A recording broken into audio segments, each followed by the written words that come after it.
Good morning दोस्तों, हमारे YouTube channel में आपका स्वागत है।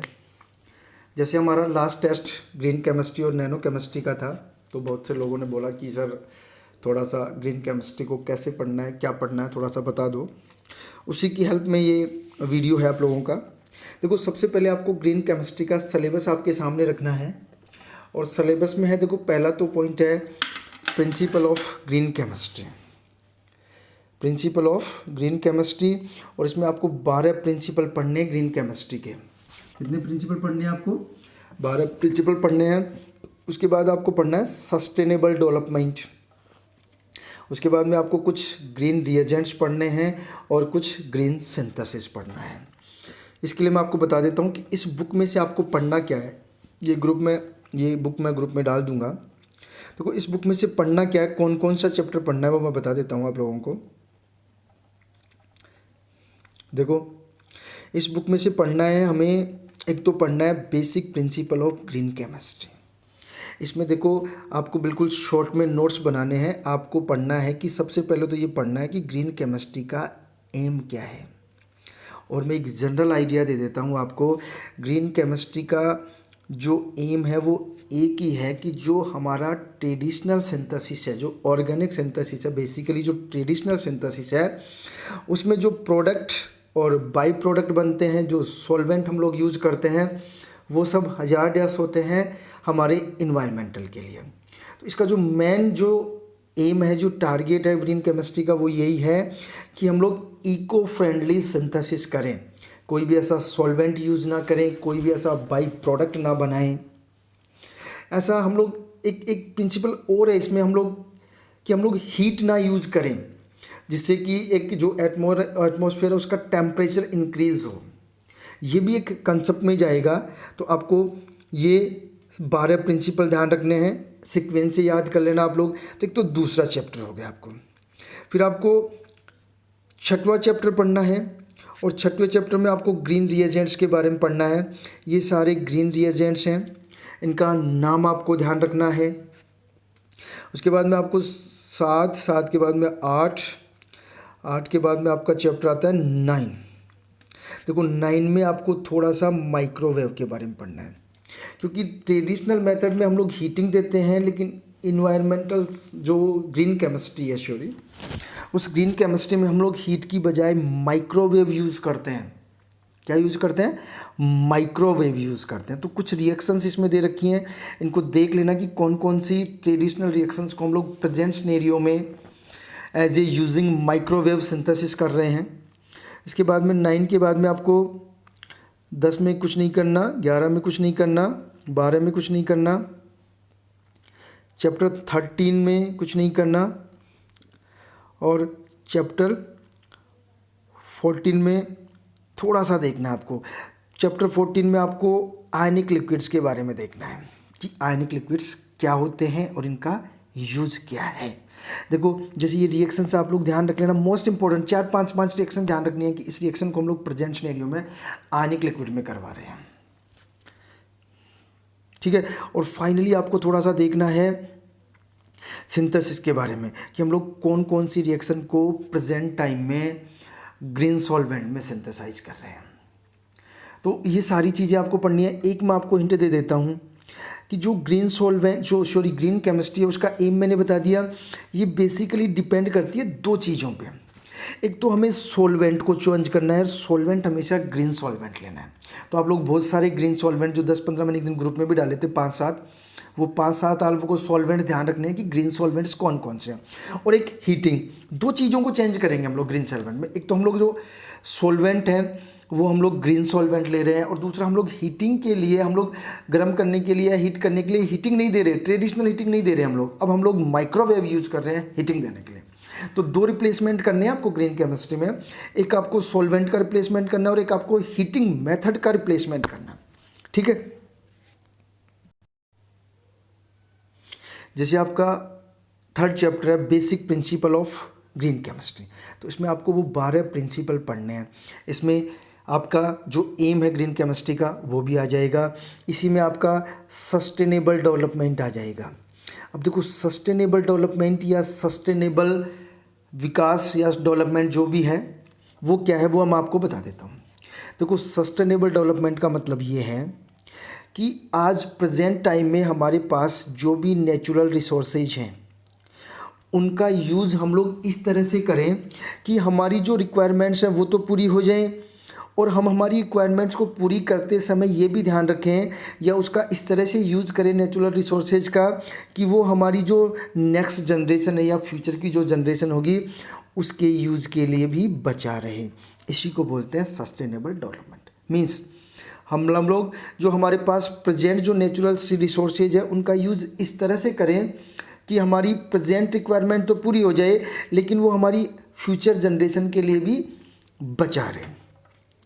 देखो, इस चैप्टर में ये सारी चीज़ें दे रखी है। जैसे पहला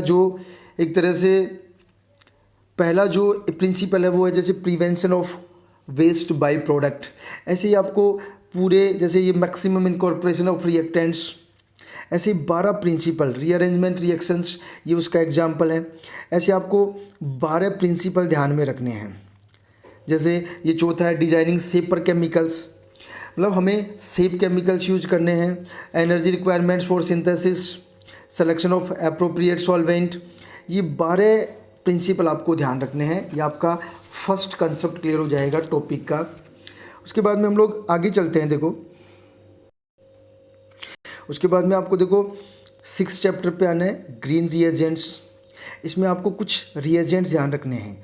जैसे डाईमिथाइल कार्बोनेट है, ये ग्रीन रिएजेंट है, इसका यूज़ देख लेना। जैसे आगे हैं, जैसे ये है पॉलीमर सपोर्टेड रिएजेंट है, पॉलीमर सपोर्टेड पर एसिड है, पॉलीमर सपोर्टेड क्रोमिक एसिड है। ये आपको बेसिकली आपको थोड़ा सा ध्यान रखना है कि कौन कौन से जो रिएजेंट हैं वो प्रेजेंट सिनेरियो में हम लोग एज ए ग्रीन रिएजेंट्स हम लोग यूज़ करते हैं। ये आपको आप लोग इसमें गूगल की भी हेल्प ले सकते हो, तो ये आपको थोड़ा सा ध्यान रखना है।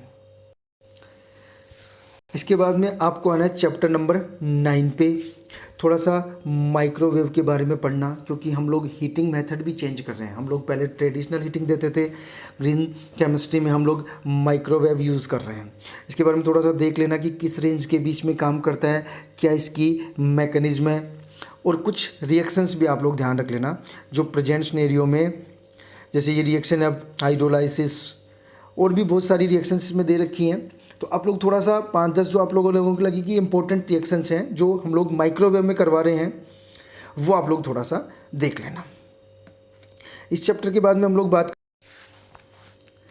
उसके बाद में आप लोग थोड़ा सा आयनिक लिक्विड्स के बारे में नोट्स बना लेना कि आयनिक लिक्विड्स क्या होते हैं और उनका कैसे यूज किया जाता है।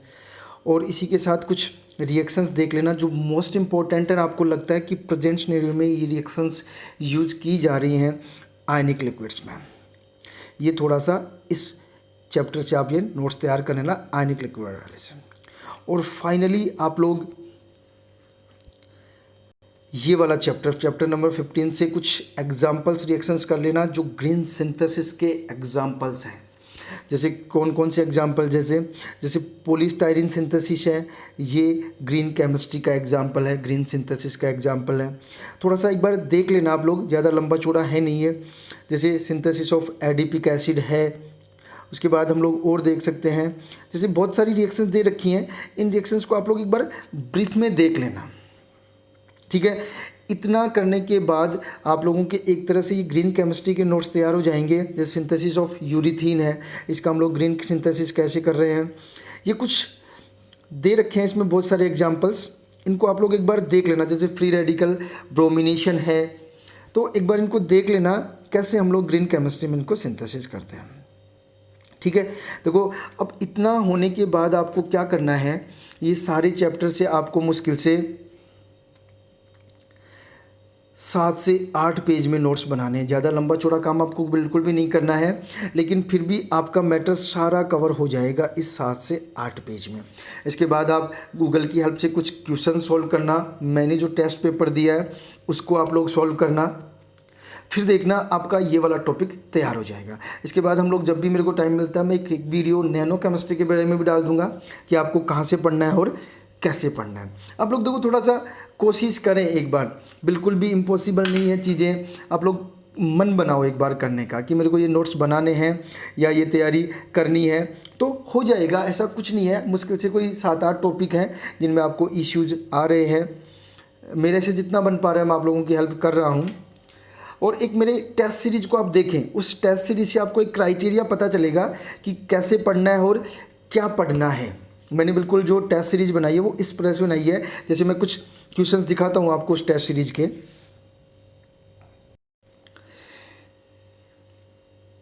देखो, जैसे ये हमारी टेस्ट सीरीज है। जैसे हमारा पहला क्वेश्चन क्या था, ग्रीन केमिस्ट्री एम्स टू। देखो मैंने बिल्कुल अकॉर्डिंग टू सिलेबस ये टेस्ट पेपर बनाया है। एक बार आप लोग जज करो, देखो आपको बहुत कुछ क्लियर हो जाएगा कि हमें पढ़ना क्या और कैसे पढ़ना है।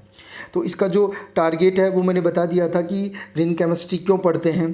जैसे सेकंड क्वेश्चन मैंने दिया है, green chemistry also called as, मतलब क्या बोलते हैं, सस्टेनेबल डेवलपमेंट बोलते हैं, सस्टेनेबल केमिस्ट्री बोलते हैं। और मैंने बता दिया कि सस्टेनेबल केमिस्ट्री या सस्टेनेबल डेवलपमेंट है क्या।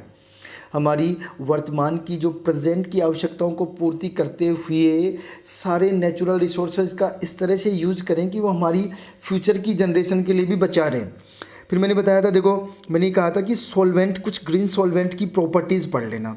तो जैसे ये है एक प्रॉपर्टी, आइडियल सॉल्वेंट फैसिलिटेड मास ट्रांसफ़र। तो जो एक आइडियल सॉल्वेंट की प्रॉपर्टी आप लोग गूगल की हेल्प से या कहीं से पढ़ लेना। फिर जैसे मैंने दिया है ग्रीन सॉल्वेंट मैक्सिमाइज, क्या यूज़ है ग्रीन सॉल्वेंट का। उसके बाद देखो जैसे are greener than the conventional method, तो इसमें हम लोग माइक्रोवेव्स यूज करते हैं, वो मोर ग्रीनर है देन द ट्रेडिशनल और कन्वेंशनल मेथड। जैसे मैंने नेक्स्ट क्वेश्चन दिया सेल्फ थर्मो रेगुलेटेड, ये क्या चीज़ होती है, इसको बोलते हैं ग्रीन मैथोडोलॉजी। आप जब ब्रीफ में थोड़ा सा भी आप लोग पढ़ोगे उस बुक को जो मैंने बताया आपको, देखो ये सारे क्वेश्चन मैंने दे रखे हैं। जैसे मेरा क्वेश्चन ये था 8वां, which of the following is the greenest solvent. Water को ग्रीनेस्ट सॉल्वेंट माना जाता है। ग्रीन केमिस्ट्री में वाटर जो है वो एक तरह से मान के चलो गॉड गिफ्ट है, और पता है वाटर इजीली अवेलेबल है।